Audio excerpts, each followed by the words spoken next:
नमस्कार, मी जगदीश देशमुख. जय महाराष्ट्रमध्ये आपल्या सगळ्यांचं स्वागत. बातम्या पाहूयात विस्ताराने. उद्धव ठाकरेंनी दसऱ्याला शहाणपणा शिकवताना विचार करावा. मुख्यमंत्री देवेंद्र फडणवीस यांनी हा टोला लगावलाय. कोविड काळामध्ये यंत्रणा उभारायला पैसे कुठून आले? फडणवीसांच्या टीकेला उद्धव ठाकरे यांनी प्रतिसवाल उपस्थित केलाय.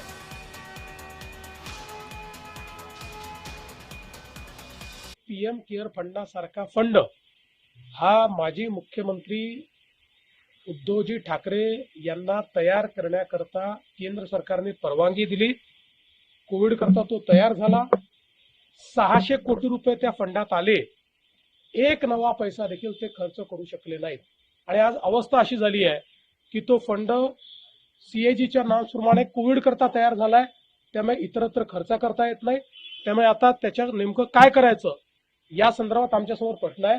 त्यामुळे 600 कोटी रुपये आपल्या फंडात असताना, लोकांनी ते दिलेले असताना आणि लोक पटापटा मरत असताना एक नवा पैसा जे खर्च करू शकत नाही, त्यांनी कोणाला किती शहाणपण शिकवावं हे देखील ठरवलं पाहिजे. माझं मुख्यमंत्र्यांना आव्हान आहे, तुम्ही पहिले हे जाहीर करा.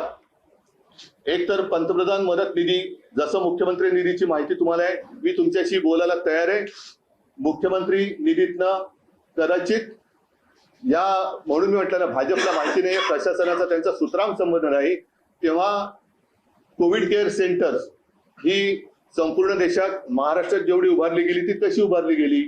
लसीकरण केंद्र ही 1 ते 2 होती, तरी 600च्या वरती आम्ही केली. रुग्णशय्या वाढवल्या, ऑक्सिजनचे प्लांट टाकले. हे सगळे हे त्यावेळेला आम्ही केलंच ना.